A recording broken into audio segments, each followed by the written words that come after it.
میگه درون مکعبی به این ابعاد که از فلزی به چگالی 7.8 ساخته شده یه حفره وجود داره. اگر حفره رو با مایعی به چگالی 8 پر کنیم، جرم کل مکعب 905 گرم میشه. حجم حفره چقدره؟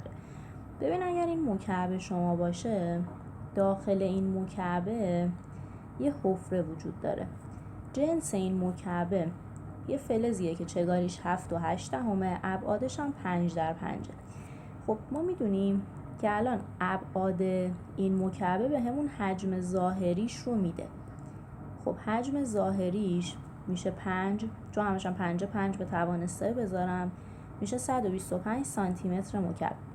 میگه این حفره‌ای که داخلش هستش رو میایم یه مایع میریزیم که چگالی مایعش هستش 8 گرم بر سانتی متر مکعب. بعد حالا جرم کل شامل چیه؟ شامل این مکعب است و این حفره‌ای که داخلش مایع ریخته شده. میگیم خب بذار اینم پس بنویسم. ام کل میشه جرم مکعب به اضافه جرم اون مایعی که داخل حفره است، که خب چون کل حفره رو پر کرده من اینجا ام حفره میذارم. کلن شده 905 گرم. ببین من الان جرم مکعبو که میخوام بذارم، این جرم شامل جرم قسمت توپره دیگه، قبول داری اینو؟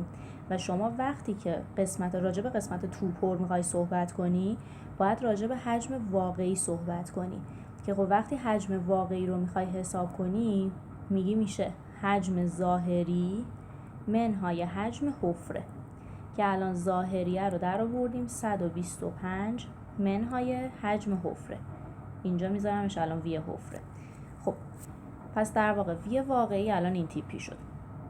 ببین من اینجا به جای ام مکعب میذارم رو وی. طبق رابطه رو مساوی ام به روی وی، اگر شما ام رو تنها کنی به جاش میتونی بذاری رو وی. میشه رو وی این مکعبه. برای حفره هم همینو میذارمش رو وی حفره. خب الان رو مکعب چنده؟ 7.8. وی مکعب چقدر شد؟ قسمت واقعیش در آوردیم دیگه 125 منهای وی حفره. حالا به اضافه اون مایعی که حفره رو باش پر کردیم چگالیش چقدر بوده؟ 8. میشه 8 این ویه. حاصلش کلن شده 905. حالا 7.8 رو توی پرانتز ضرب میکنم.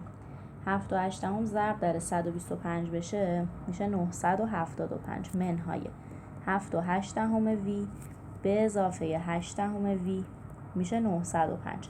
خب الان 905 این 975 بره این ور از 905 کم بشه میشه 70 تا میشه منفی 70 مساویه این 7.8 هم 8 بره میشه 70 میشه منفی 7 وی.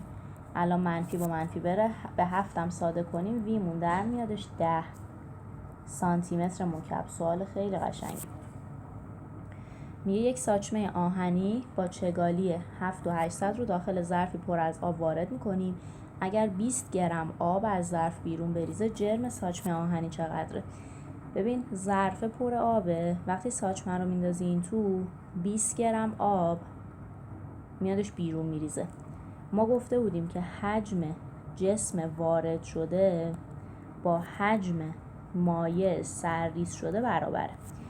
حجم جسم وارد شده رو میتونیم بهش بذاریم ام به روی رو برای جسم یا برای همون ساچمه. اینجا هم میتونیم بذاریم ام به روی رو برای اون مایع. خب جرم ساچمه رو سوال میخواد. روی ساچمه رو بهمون داده 7800 کیلوگرم بر متر مکعب.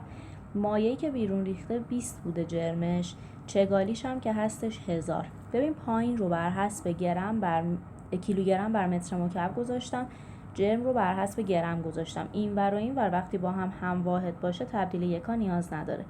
2 تا صفر اینجا با 2 تا صفر اینجا بره، صفر پایین با صفر بالا بره، اینا تو هم دیگه ضرب شه، جرم اون میشه 2 8 16 تا 2 7 14 تا با یکی 15 تا میشه 156 گرم. حل تا اینجا نه سوالات این فصل.